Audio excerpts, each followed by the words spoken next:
Hi friends, my name is Apparao, working as Associate Professor in Computer Science and Engineering Department at Marri Laxman Reddy Institute of Technology and Management, Dundigal, Hyderabad, Telangana State. So as part of this session, today I am going to discuss wireless networks and mobile IP. So in Advanced Computer Networks as a course. So as I discussed in my previous video, course objectives, course outcomes, and in the first unit, I discussed Ethernet, token ring and wireless. So today, just I want to discuss about wireless networks and mobile IP. So if you missed my previous session, please kindly click on the above link for my previous videos.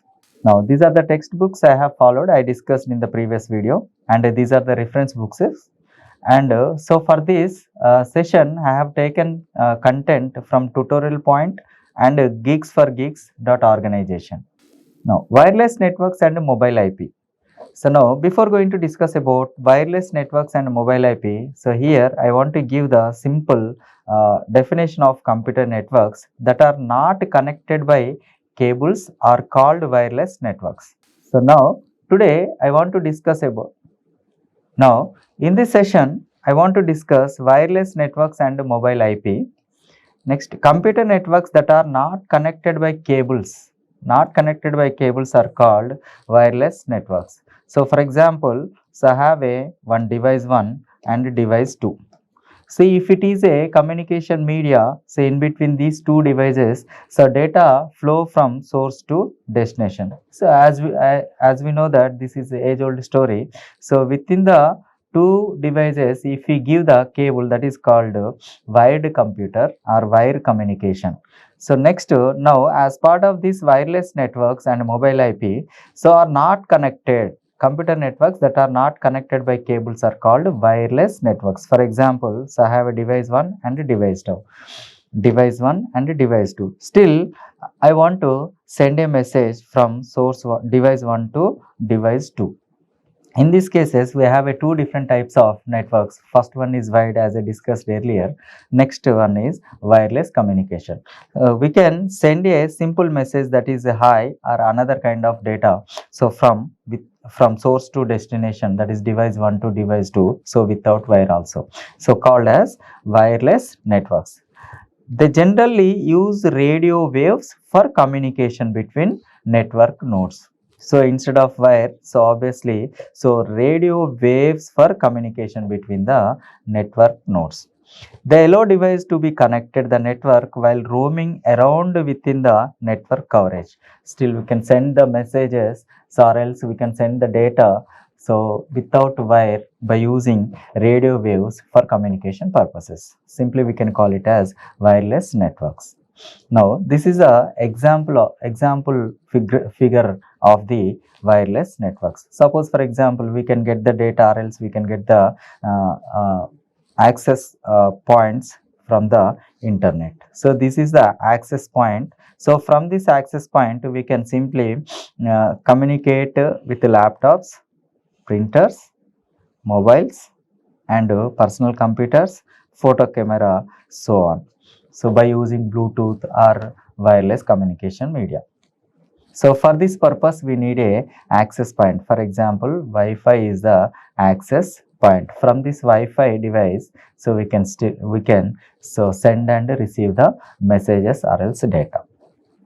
Now, so there are different types of networks in wireless networks and mobile IP. The first one is wireless LANs. Second one is wireless MANs. Third one is wireless WANs. First, we discuss wireless LANs. Connects two or more network devices using wireless distribution networks. Suppose I have a LAN connection, so with a few devices. So without using wire, so obviously as I discussed in my previous session, so connected by cables or not connected by cables are called wireless, right? So without wire, still we can send and receiving the messages from one device to other devices, two or more network devices using wireless distribution technique. So next one is wireless MANs. Connects two or more wireless LANs. Suppose for example, so this is a LAN, one LAN. So this is a LAN 2. So these are the few devices. So from LAN 1 to LAN 2, we can send and receive the data for communication purposes. Spreading over a metropolitan area. So example, metropolitan cities. So from one LAN to LAN 2, we can share the data.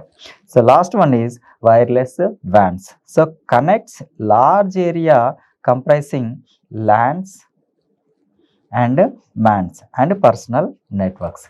So if you want to establish a personal networks, you can go for WANs. Connects large area comprising LAN, MANs. Suppose, so I have a two LAN 1, LAN 2. So we can connected with the wireless media for sharing the data for communication purpose. Also I have a LAN 3 and LAN 4. Simply we can share or else communication between LAN 1 to LAN 3.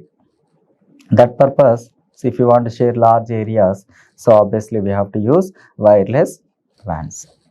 Now we see the advantages of wireless networks. Now it provides clutter-free desks due to the absence of wireless and cables. First advantage. Second one is it increases the mobility of the network device connected to the system, since the device need not to be connected to each other. So compared to wired wireless, so reduces the burden of the cables and low cost. Accessing network devices from any location within the network coverage or Wi-Fi hotspot become convenient, since laying out cable is not needed.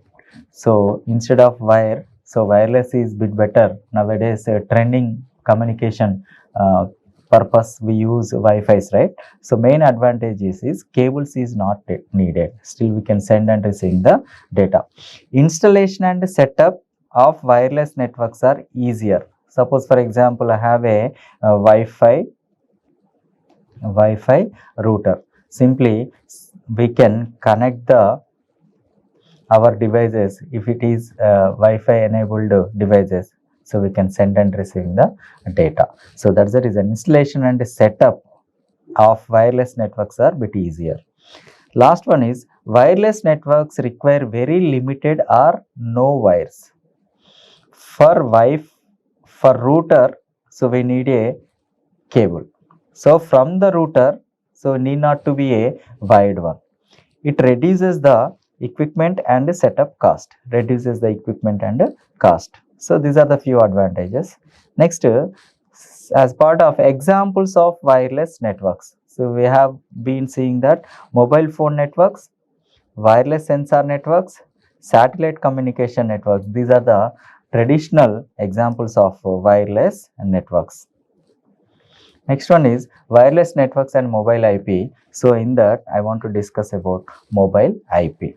So as we know that mobile IP or MIP is an Internet Engineering Task Force called as IETF Standard Communication Protocol. Suppose for example, see if you want to send a message from mobile to mobile, so obviously there must be a one protocol. So within the wireless communication media, so we have to use IETF standard communication protocols that is designed to allow mobile devices users.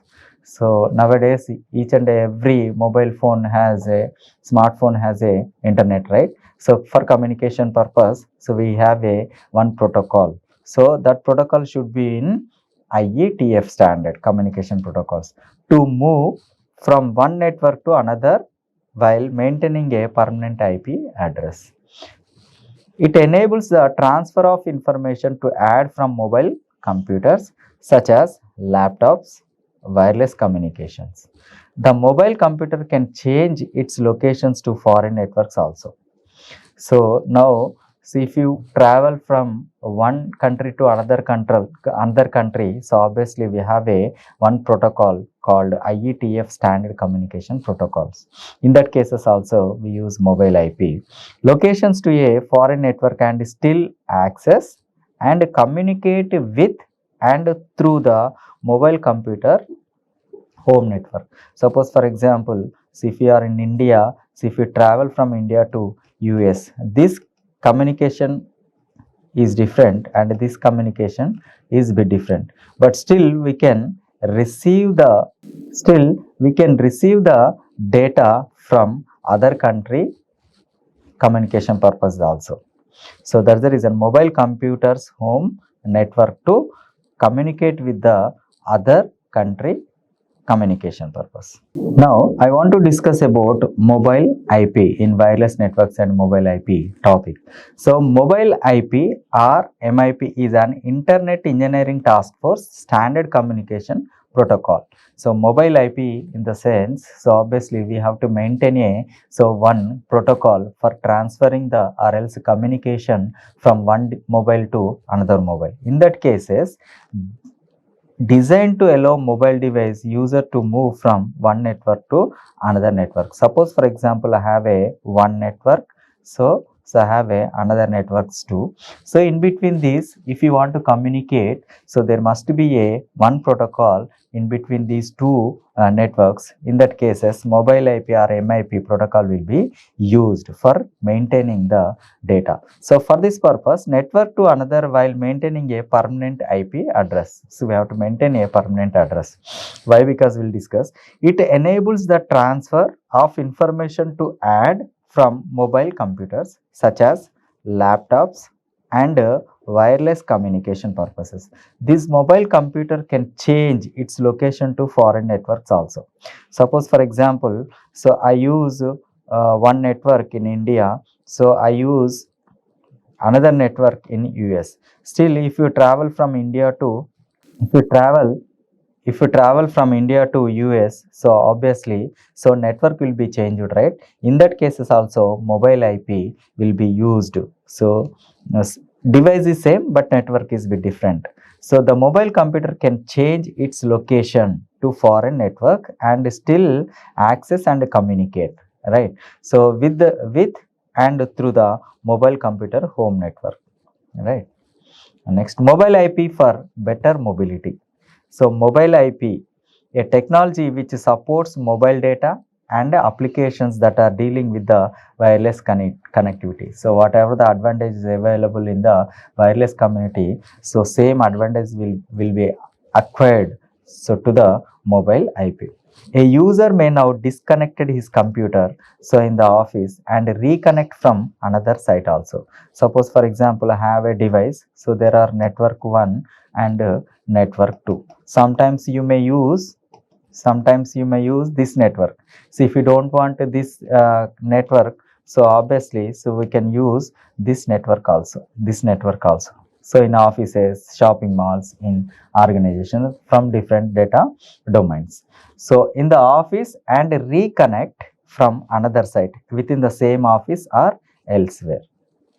So now components of a mobile IP networks. For each and every technology, there must be a few components, right? Same way. So for mobile IP also we have some components of a mobile IP network. Mobile IP has three major components mentioned below: mobile node, the home agent, the foreign agent.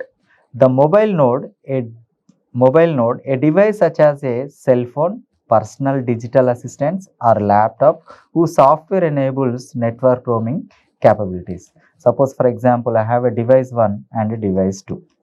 So sometimes this mobile exclusively for some area. So this mobile may not be available in other devices. So apart from that, cell phone or personal digital assistants or laptop whose software enables this. If you install the software, that is mobility roaming capabilities, still we can carry that one network to another network. The home agent, a router on the home network serving as the anchor point, communication with the mobile node. Suppose for example, accessing point or anchor point is available in one area. So by using some devices, we can access this data called the home agent, a router on the home network serving as the anchor point. So in home or else in offices, in shopping malls, so on. So we have one access point or else anchor point. So from this anchor point, we can access the data called home agent. Next one is foreign agent, a router that may function as the point of attachment for the mobile node, when it roams to a foreign network, delivers packets from the home agent to the mobile node. Suppose for example, so one device from one network. So see, if you travel from one network to another network, there must be a one access point, anchor point, which is related to foreign agent. Still we can use Wi-Fi communication for communication purposes. So these are the three major components of the mobile IP: mobile node, home agent, foreign agent. So the mobile IP process has three main phases. First one, phase 1, phase 2, phase 3. In phase 1, agent discovery. In phase 2, registration. In phase 3, tunneling. So these three main phases of mobile IP. So we'll discuss phase 1. This is the phase where mobile node discovers its foreign and home agents. It deals with foreign and home agents. Suppose this is the home agent, this is foreign agent. So we can communicate between these two devices.